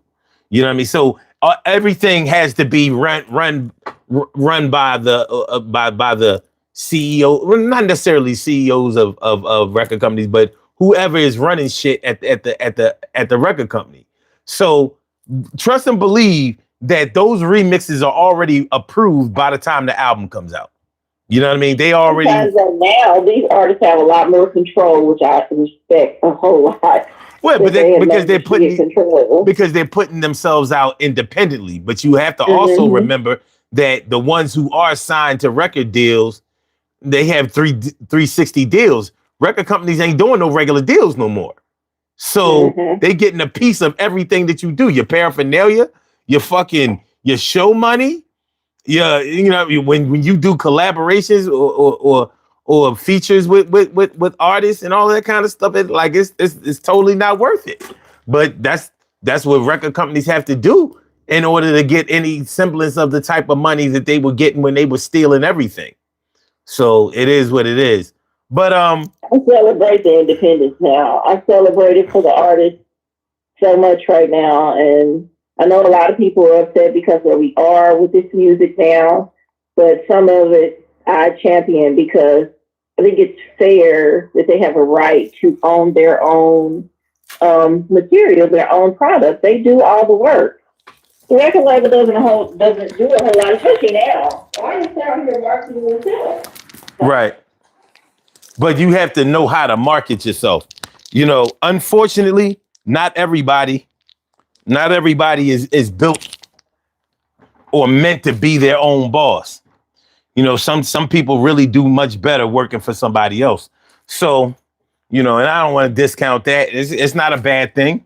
You know, as long as the money gets made. You know, I mean, you may be better on one side of the business side than you are with the other. Like you may be good at on the marketing side, but maybe not that good at making sure that you may not be that good on the management side. Let's put it that way. You know what I'm saying? So, you know, you never know. But Why they clear that idiot out of the chat? Because the chat is rolling very well. You just don't want nobody come in and disrupting with dumb shit. Not tonight. well, hell no, I got something for him. I got something for him. You know what I mean? I got these nice little I got these nice little drops. There go another cornball in the chat fronting again. There go another cornball in the chat fronting again. Ah. You know what I'm saying? You think it ain't when it is. Hold on. I'm ready for these motherfuckers. Like, okay, here we go. Damn, man, why always gotta put up with these dickheads? The fuck? Every time. Here we go again. Here we go the fuck again. So, There go another cornball in the chat fronting again. There go another cornball in the chat fronting again. Ah. so yeah. I came with my magazine loaded. My clip is loaded. Fuck them niggas. So here, as a matter of fact, hold on for all the dickheads. Okay, here you go. Man, you'll go somewhere with that bullshit. Not you sat down and created your own sound. You think I didn't? And I told everybody, send me your drops. You know what I mean? I need creative drops. Now that I can do drops, what? You know what I mean? So either inbox me if you on my social media, or just email me at sun752@aol.com. I want y'all to make these shits fly though. Be like yo, man, like yo. Whenever I'm changing my brand, my newborn shit, I'm looking at the Daily Go Getimism for some other shit. You know what I'm saying? Like make the drops creative. You know, like whatever. Like every time I'm pissed off because I got a tire blowout and shit, or I run out of gas on the highway, I'm watching the Daily Go Getimism show with Sun 752. You know? Whatever it is, you know, like when I be thinking about when I had to take a bath with my sister and we had Mr. Bubble, I be watching the Daily Go Getimism show with Sun 752. I don't care what it is, I'll play your drops as long as you know don't do no stupid shit that's gonna get my channel fucked up. That's all I ask. You know what I mean? Other than that, it could be creative, it could be a little risque. It could be whatever you want it to be. You know what I mean? Just don't get too offensive. Don't get all damn, what was that comedian's name? The white boy that used to do the Elvis thing with the nursery rhymes. Andrew Dice Clay. Don't get all Andrew Dice Clay on me and shit. You know what I mean? Don't do that. Don't do that. All right. So yeah. So you know, but at the same time, with the artists making these remixes and stuff like that, all of this stuff generates revenue, and it also has the power to generate revenue in bringing more traffic to the artist. You know what I'm saying? So one of the okay, like an example that I can think of where the album didn't do that well, but where the remix of this song did so well that it really put the artist on the map and made people go buy the album or at least recognize the group was MOP's a remix of Annie Up. You know, where they had Remy Ma on the remix and Busta Rhymes on the remix. And that remix just killed. It just killed. That album was not selling. But when that remix came out, it was a wrap. It was a wrap. And they, you know, so they had a bona fide hit. They had a bona fide hit. That single went gold or platinum, but the album didn't. So it's a way to maybe set up some recognition for you and maybe some sales on your next project, even if it doesn't serve you well for the current project where that song may be on. So, you know, it's a good look. It's a good look. It is. It is. It can be. It can be. Now there's some remixes. I don't know if you can think of any, but there have been some remixes. There have been some remixes that were really good, but for some reason never really caught on with a lot of people. You know what I'm saying? You have a call. Like from Joy. it was like the version of a double flop. And let me think of any songs that I can think of that, or any remixes I can think of that may have been either better or as good as the original, but for some reason people didn't get it. They didn't catch on to it. Troy, can you think of any? Remixes. Remixes that may have been good, but didn't catch on with the listening public or whatever. You know what I mean? When Lauryn Hill did doo-wop, that thing over again, but she did it in a reggae kind of remix. That is nothing. Shit, she sold 9 million albums. But that didn't do well. Like, I mean, goddamn. You know what I'm saying? She did. That still didn't. She fucking damn near went diamond. Public didn't latch on to that a lot. You didn't hear people playing that all the time. What, the doo-wop song? It wasn't even one of my favorite songs on the album. But the remix, I'm talking about the reggae remix of it. That didn't do well in the States. It didn't do well in the United States. Where did it do well? It did okay. It didn't do well. It did okay in Jamaica, but it didn't do well anywhere. It just kind of flopped. And that Brandy Almost Doesn't Count dance remix, that didn't do great at all. It was terrible. Martinez says one of the greatest remixes ever was the Biggie Juicy Fruit. There was a remix to that? Well, the remix, No Diggity remix did better. Wait. We're about flops right now, though. Not necessarily flops, but they did better than the original. No, not better than the original. They may have been better than the original, like as far as sonically. Like they may have been a better song than the original, but they didn't really catch on with the listening public. That's what I'm talking about. Oh, okay. So financially, they may have, they may not have charted, but they may have still been a good remix. It might have been, you know how you have that one song that it seemed like is just your song. Like, this must be my joint. You know what I mean? Like nobody else like this song. This is my shit. Oh, I bet. You know what I mean? And unfortunately, when your artists get dropped, get dropped from the label, like, yo, when your next project coming out? Well, it's coming out on Koch. Jasmine is my people. Jasmine is my people.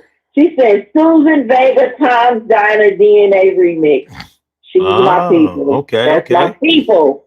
Okay. Well, Alicia Keys and Jay-Z song New York. That was it was an add-on. It wasn't, because she made an original version of that song. I hate that fucking song, and I love that fucking song. I hate that fucking song because when the fucking Yankees beat the Phillies in that goddamn World Series, they kept playing that fucking song. I was like, this shit is a fucking setup This is a goddamn setup. You know the Phillies was better than the Yankees. You know the Phillies was better than the Yankees. Let me tell you, when the Phillies played the Yankees in the World Series, they had Alicia Keys and Jay-Z playing that song before the game started. They was performing it. That's what I'm talking about. You know who they had here? It was a goddamn setup. In Philly, they had the big girl, the thick girl from off of Glee singing.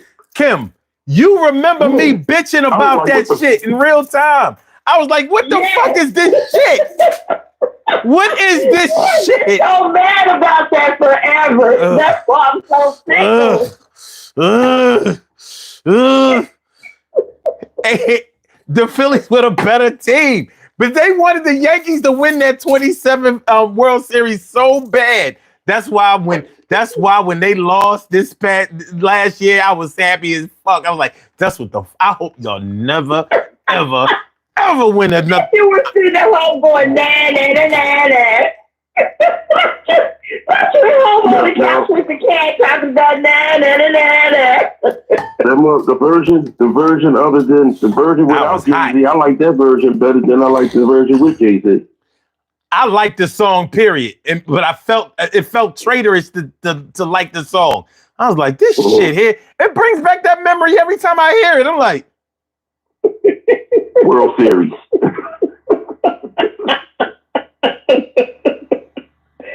Oh my goodness! You know what I mean? Look. And when the Phillies won, I mean, you gotta understand when the Phillies won the World Series in 2008, Obama got elected in 2008. Then we turn around his first year in office in 2009, and we about to repeat. And this fucking New York Yankees, and this fucking the fix was in. Remember that bullshit. A-Rod hit that phantom home run where the ball got stuck in the lights or some shit. I'm like, that's a foul ball. That ain't no fucking home run. That's a foul. They was like, no, it was in the ball. I was like, yo, the fix is in. This is some bullshit. This is some bullshit. This is some bullshit. They was mad because the Phillies didn't get a chance to play the Red Sox the year before because the Tampa Bay Rays knocked them the fuck up out of here. I'm like, that ain't my fault. It's the curse of the Bambino. Fuck out of here. Mm-hmm. That shit was crazy. I hate baseball. We're so angry about it, though. I hate baseball. And the Phillies ain't won a World Series since. And they might never win that shit again. Don't do that. Nah, man. Because think about it. The way they set up. They ain't got no... First of all, back then, you had black people playing baseball. Ain't no black people in Major League Baseball no more. Name one. If you do, he's Dominican. They ain't got no foundational black people in the whole MLB. Can you don't mention Dominican? I'm saying, if you see a dark face, you know what I'm talking about. You know what? Stop it. If you see any dark faces in Major League Baseball, either they in AAA or they Dominican. You know what I mean? Ain't no more Ken Griffey's. Ain't no more. You got the boy Mookie Betts. Okay, all right, yeah, you do. You got a couple black people, man, but they not putting them on the forefront. That's a good point. We used to run baseball. We used to run it. The boys playing baseball. We used to go to baseball games on a regular basis. We used to run it. When I got older, I didn't see that. Yo, we used to run the whole shit.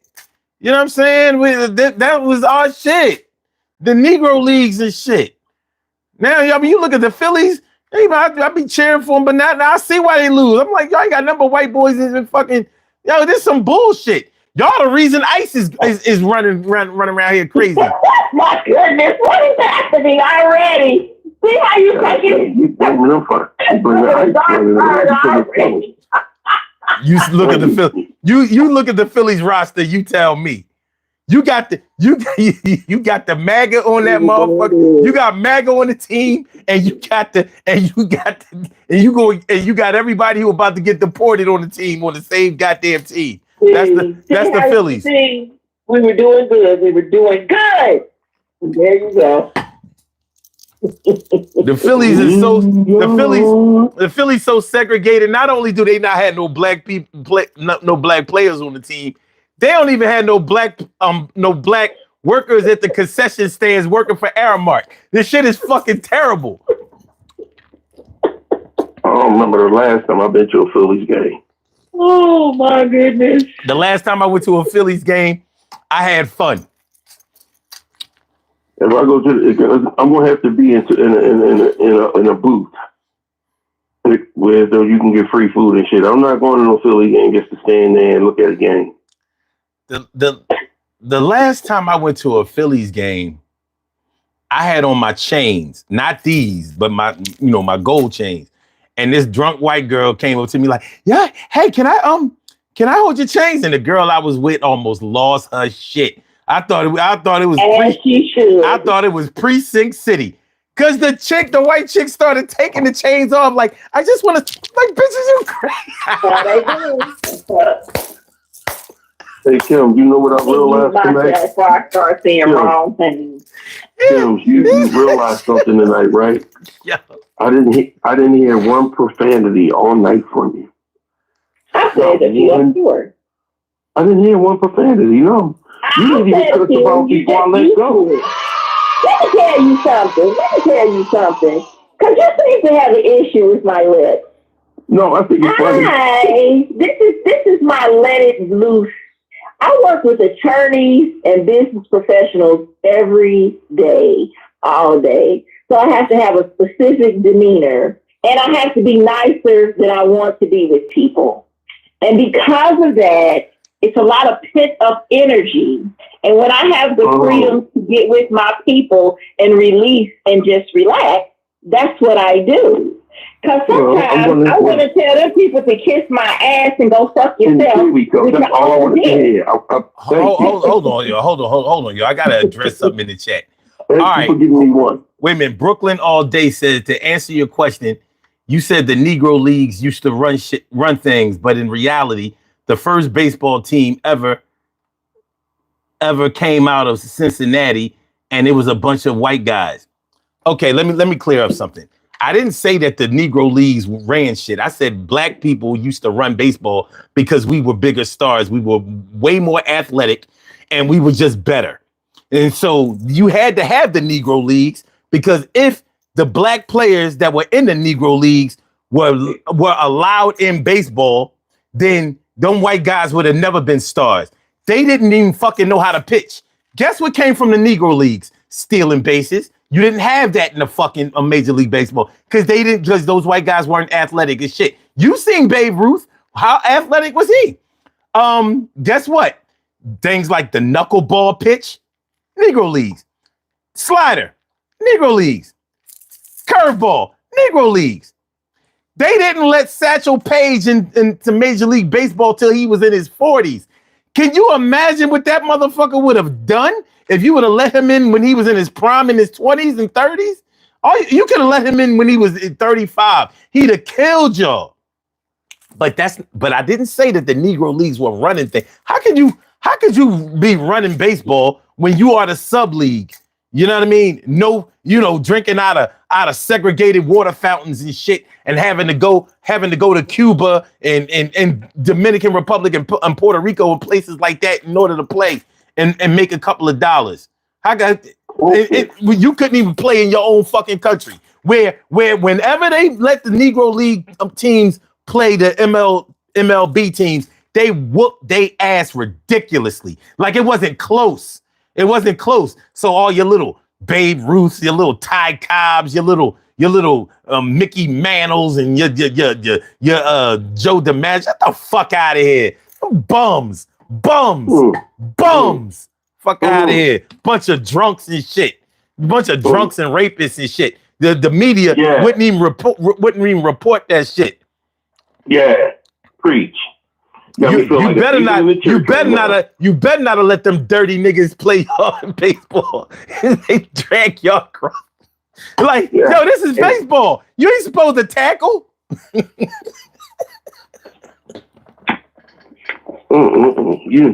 me tell you something, boy.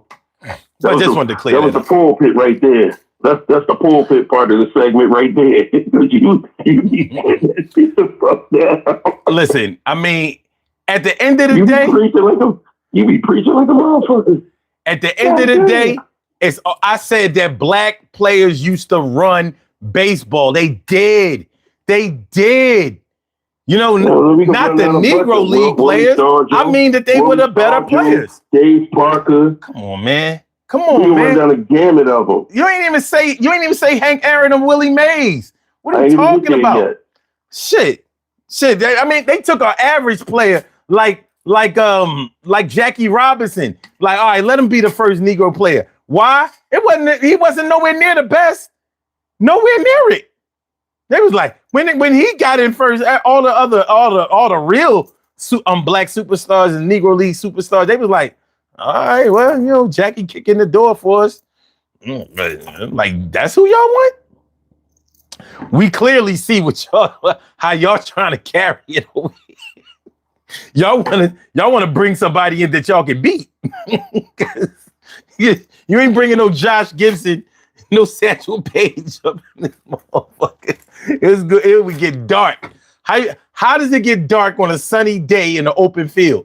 Bring them Negro players. Bring them Negro League players in the play Major League, play the Major League players, and they used to play them every year. Hold up! They scream out, "We love you, Hank. We love you, Josh Gibson. We love you, Jackie." And then as soon as you come off the field, you can't even go drink out their water fountain. That's the fucked up part. Look. He said you were talking about drunks and drug addicts. What about Darryl Strawberry? Yeah, what about him? What about him? What about Darryl Strawberry? He's one of the best players ever. What are you talking about? What about him? And you talking about in the modern era? Quiet. Let Kels give her 2 seconds. I got to hear this shit. I know she already thinking somebody fucking ass. Hold on. I'm just saying. No. You talking about Darryl Strawberry, so you talking about in the 80s and 90s. I'm talking about them players back in the 20s, 30s, 40s, and 50s. When they wasn't letting us play. Not you talking about them Darryl Strawberry. Okay, you want to talk about Darryl? Okay, Mickey Mantle. There you go. Boom. Mickey drunk ass Mantle. You know what I mean? He couldn't even stay off the sauce. He couldn't even stay off the sauce on the field. Motherfucker, you know what I mean? Chewing tobacco and drinking a beer. During the game. The first black MLB player was Moses Fleetwood Walker. So, I mean, he dealt with a lot of bullshit, but he's the one who was the trailblazer. He was black. I'm just saying. Listen, my whole point is there used to be a lot of black players in baseball. And one of the reasons that I like the Phillies, the 2008 Phillies, was because their power hitter was Ryan Howard, and their superstar Golden Glove shortstop. God damn, what was his name? Number 11. Rollins. Jimmy Rollins. Tear shit up. Honestly, I'm gonna be personally honest. I thought Ryan Howard was using his nose to knock out them balls because he had a snowzola. Yeah, I mean, listen, but the whole team was pretty good. I mean, I ain't taking nothing away from. I mean, the white players were good too, but that started after those players left.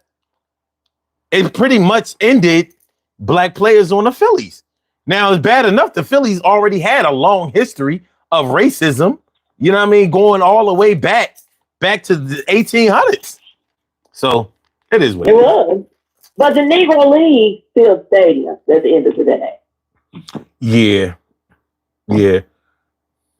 So. Yeah. So it's all good, man. All right, man. We just about done. We about done. We're gonna do these birthday shout outs again. Hold on, let's do this poll. Let's do this poll. All right. Which is your biggest preference musically for the most part? The original versions? 72%. So most people out of 39 votes, most people prefer the original version. 13% said the remix versions. 0% said the remake versions. Wow. And 15% said the live versions. All right, cool. Maybe because they didn't understand the difference between the remake and the remix. I think and they a lot of the times we listen to a remake. Well, if they were listening to any time we were talking about those things, you know, you pretty much had to get it, you know. So, but you know, people do the poll when they first come in sometimes versus after the fact. Yeah, you're right, son. I had to Google that. Philly's only got two black players, and the rest of them are Latin and Dominican players. Shit, man, my eyes don't lie.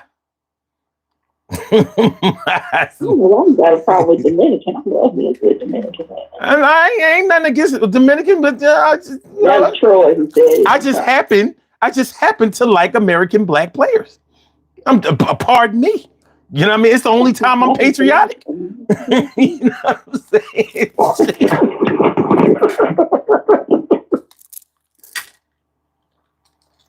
You know that's all. That's the only time you want to. That's the only time you want to sing. Lift every voice and sing. Listen, man. You know what I mean.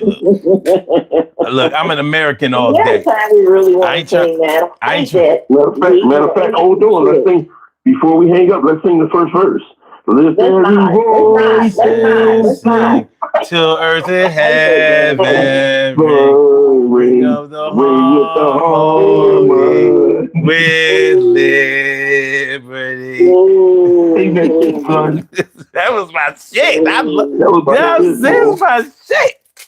See, we gonna remix. How can you hate that song? That was a good song. I hated singing that in school all the damn time. I hated that. I hated it. I hate it now. I hate that they say it's the Negro anthem. Fuck that song. Fuck the lyrics. It's not realistic. It doesn't support us as a people. Just yields to bullshit. Wait. Which one doesn't support us as a people? Lift every voice and sing. I hate it. How? It's the Black Negro. It's the Black National Anthem. I do. I think. Listen, this is not the show for what I feel about that song. This is not the show. It's a good song. It's a good song. Fuck that shit. We gonna sing this shit. I gotta just say this. I ain't gonna even say. I'm just gonna say this to you, Kels. I don't care about that. That's how my grandmother felt too. Because my version of why is so different. That song speaks to a lot of things that, man, fuck that. It makes me feel like how I feel about church and the black community. So that's where I stand with it. But just take the show for it. That's all I'm gonna say. That's it. That's all. When you're ready, we can discuss it. I just want to discuss it so I can hear more profanity. I don't give a fuck about anything else. You're not ready. You're not ready for it. Okay, here we go. Lift every voice and sing till earth and heaven ring with the harmony of liberty. Let our rejoicing rise high as the listening sky. Let it resound. Wait, no, you too far, man. You too far. That's not the verse. It's let it resound loud as the rolling sea. Go ahead, finish it up. Sing a song full of the faith that the dark has told. That's what that song sing. Fuck this shit. Let me turn your asses down. Fuck out of here. We gonna get this shit. Sing a song full of the faith that the dark past has taught us. Sing a song full of the hope that the present has brought us. Facing the rising sun of a new day begun. Let us march on till victory is won. We're not gonna do the rest of the version because the song long as shit. That's a nigga song. That ain't no black love song. That's a nigga song. Black glove on the fist. It was a good song. Yeah. Tremendous. Matter of fact, we're gonna remix it next week. That's right. Okay, remix it. Jill Scott remix the song. That's a lyric song. When you do your closing statement, son, remix that shit, boy. Yeah. Lift every voice and make sure you sing and let the earth and heaven ring. We going to mix what they reach. That shit was banging. I guarantee you one thing, Kim be doing the motherfucking damn Jamaican round back then. She be dancing to that shit. No. Oh, No. All right. Man, you sleeping on the Black National Anthem? I'm not sleeping on shit. I'm wide awake on it. Trust and believe. Like I said, when you're ready, we can have the discussion. When you're ready, we can have the discussion. All right. Fuck that song and the people who celebrate it. Put that on, All right. Look. Tomorrow or Saturday, we need to discuss the Black National Anthem with Kim. All right, we can do that. Well, I'm gonna be mad in a bitch. That's not the original topic that we're gonna have for tomorrow, but it's all good. Listen, I gotta let y'all go. Thanks for calling in. Thanks for doing your homework. Oh, wait. I got more homework for y'all. I'm gonna let y'all know what we're gonna be talking about on the music show next Friday, so y'all can be ready. You know what I mean? So y'all can be ready. Be ready, Troy. All right. So all right. This is a little different. We're going to be talking about the big stage or the small stage. So this is pretty much talking about live performances and whether some artists are better on the big stage or in smaller venues, more intimate, you know what I mean, where you can really get into their artistry. So we're going to talk about the big stage or the small stage next week. So, as a leader, when you talk about big stage artists, who comes to your mind immediately? Oh shit! You talking about Prince, Michael Jackson, Rolling Stones? Okay.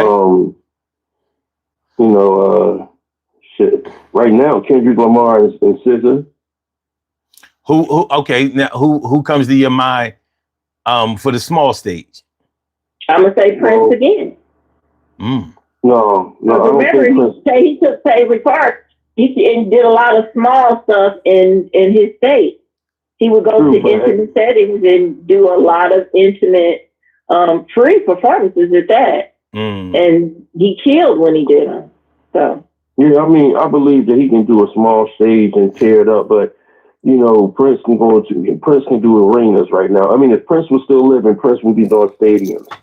You know, I mean, so that's just the person he was. But you know, I say people like I always think like people like Will Downing and Rochelle Farrell, like intimate setting. You know, Anita Baker. Those are good ones. Those are good ones. I think that the artists where you really need to listen to their lyrics. You know what I mean? When the deeper artists, I think, are made better for the smaller stage. Like Beyonce, big stage. Jasmine Sullivan, I want her in a small room. Yeah, because she touches you more. You understand what I'm saying? The intimacy is so there that when you hear her music, you know, it's different. Yeah. You know what I mean? Yeah. I want Jasmine Sullivan in a small room. You know what I mean? I want to soak all that shit up. You know what I'm saying? So even Sade, even though she can do arenas, I would prefer Sade in a smaller room. I would. Absolutely. Yeah, that's what I'm saying. A smaller. Should I say a smaller venue? Not a room, but a smaller venue. You know what I mean? Where you gonna, like the TLA you talking about down on South Street. TLA, the Tower. You know what I'm saying? Like definitely not no fucking the Link or no shit like that. You know what I'm saying? Like I'd even take her at the Leah Core Center. All right, so that's what we're gonna be talking about next week. So y'all Y'all already got the beginning of y'all homework done. Make sure that y'all complete that shit. Cause I'm holding up the tensions and suspensions next week. If y'all if y'all shit ain't yours done. is to remix the Black National Anthem. All right, bet. I'm gonna have that shit done by tomorrow. And I'll be waiting to hear it too. All right, y'all. I'll holler at y'all later. Y'all have a good night. All right. Have a good one, everyone. Stay safe. All right. Good shit. Good shit. Shout out to Troy. Shout out to Kim. Appreciate it. Appreciate him. Mucho. Make sure y'all hit the like button, y'all. We only got 21 likes. I know we can like each other a little bit more than that. I know y'all can like me a little bit more than that. Help me out. All right. Let's do these birthday shout outs. We have some birthday shout outs to do. Some people were born on this glorious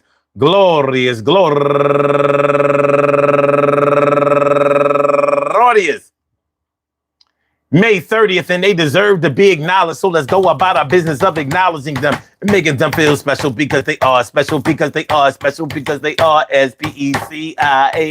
They get the RESPECT. They are SPECIAL. They get the RESPECT. They are SPECIAL. They get the RESPECT. They get number one out the box, my girl Demetria Key B. Merriman. Happy birthday to you. And also E-Class Benz. Happy birthday. And Candace New Love Jesus Dorsey. Happy birthday to you. And also my girl Go Getter Saseta Dawson. Happy birthday. And she's raising money for the American Cancer Society. And Kendra Leggett. Happy birthday to you. And Tiana Wallace. And Ariana Johnson. And I think that's going to do it for the May 30th birthdays. I want to say happy birthday to all of y'all. And I hope that today finds you all in good health, happiness, mind, body, soul, and spirit. And that goes out to each and every person out there born on this glorious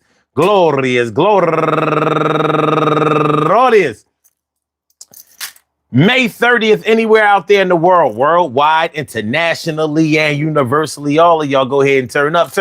But don't turn up too loud. Just turn up loud enough so everybody can hear you. Rock out. Rock on and do the damn, the rock out. Rock on and do the damn, rock out. Rock on and do the damn thing. You do your thing, y'all. Represent the queens and kings. You do your thing, y'all. Represent the queens and kings.